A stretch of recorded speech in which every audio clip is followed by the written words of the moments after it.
So congratulations, you've now made one of the best decisions of your life. You have decided that you want to work at summer camp. Now what?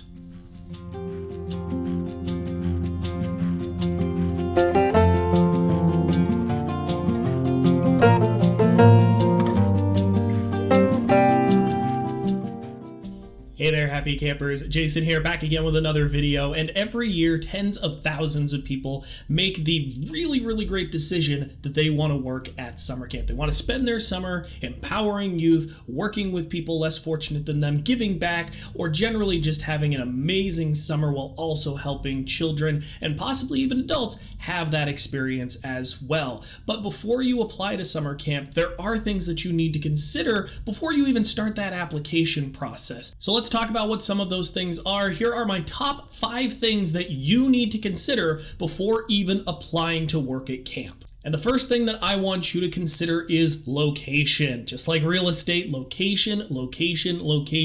So important when choosing what camp you want to work at.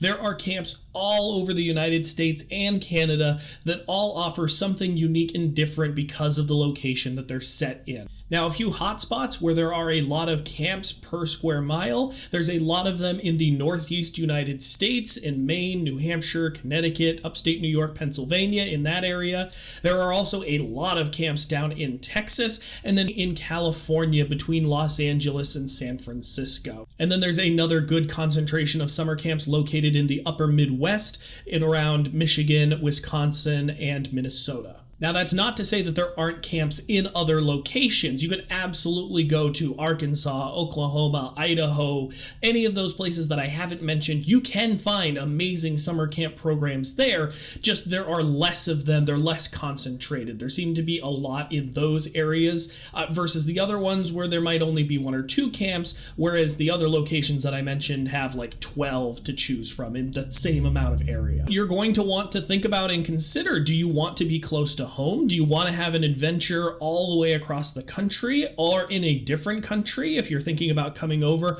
on an international exchange program? How close to a major city do you want to be? Do you want to be a 2-hour drive from New York City so that you can go visit and see it on an off season? Do you want to be close to home so that you can go home and do your laundry on a day off? Or do you want to fall somewhere in between? I've done both of them personally. I have done camping in my backyard. I have worked all the way across the country, and then I've worked at a camp that was about 3.5-4 hours away from where I was living. So once you've gotten yourself a good idea of where it is that you would like to work, the next thing that I want you to consider is who you would like to work with, the demographic that you want this camp to serve. Now, this demographic information can take a broad brush. There are a lot of different ways that you can describe campers and a lot of different camper niches that camps will fit into. Just a couple of questions that I can think off the top of my head. Do you want to work at a single gender camp or a co-ed camp? What socioeconomic status do you want your campers to have? Do you want to serve underprivileged and underserved youth, or do you want to work at a luxury summer camp for campers that come from families that have a considerable amount of wealth? Do you want to work at a camp that serves people with disabilities, either physical or mental or both? And then what age campers do you want to work with? Now, this not only comes down to do you want to work with adult campers versus youth campers, but also if you, for example, choose youth campers, how old do you want those campers to be? When you picture yourself at camp,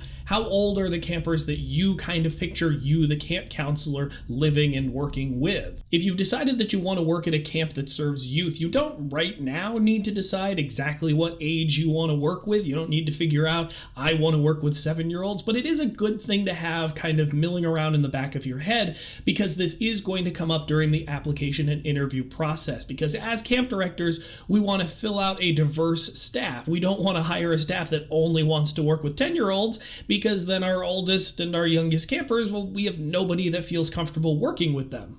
Now, the next thing that you're going to want to consider prior to working at camp is the camp program itself. What kind of camp do you want to work at? Is this going to be an overnight camp where the kids are there and they sleep in the cabin with you supervising them? Or is it a day camp where the kids go home at 4 o'clock every afternoon and you sleep in your own bed? Beyond that, when you picture the type of camp that you want to work at, is this a general type of camp where the campers are doing all types of different activities, more in the traditional camp experience? Or is this a specialized camp where you want kids that are only there to play soccer, that are only there to do art or theater or what have you? And then how long is this program, both in terms for the campers and overall on the entire camp experience? Is it one where you have the campers there for the entire 8 weeks and they're there the whole time and you're forming these really, really strong bonds? Is it one that lasts the entire summer, but the campers themselves are only there 1 week at a time, so each week you're meeting a new group of campers? Or do you not really have the time to commit to an entire summer, so you're looking for a camp program that only runs for 1 or 2 weeks during the summer and that's it? Now, each of these things that I've just mentioned, you can kind of mix and match and be able to find those programs if you're willing to have location not be as important to you.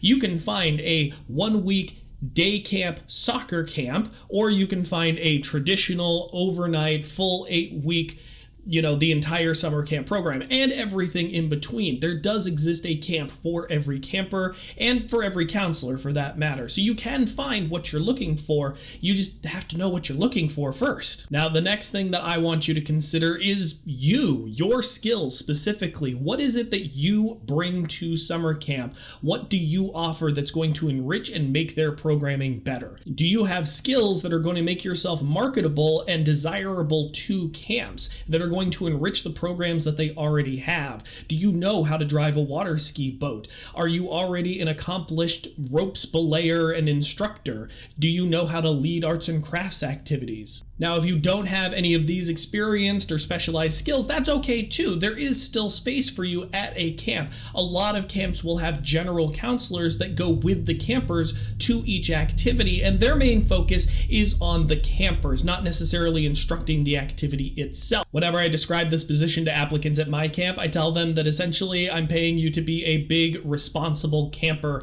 and to have fun, and by extension, make the kids have fun. Now, if you're not sure if you have any skills that are going to translate into camp, just do yourself a favor. Do a quick Google search of summer camp programs that are either around you or fit the description of the type of program that you want to work at, and then go onto their website and just look at their programs. Most camps will have a list of what program and activity areas they offer, and see if any of them jump out, because you'd be surprised. Sometimes summer camps offer programs that you wouldn't think would be at a summer camp, but then you look at it and you're like, oh, this camp has wood shop.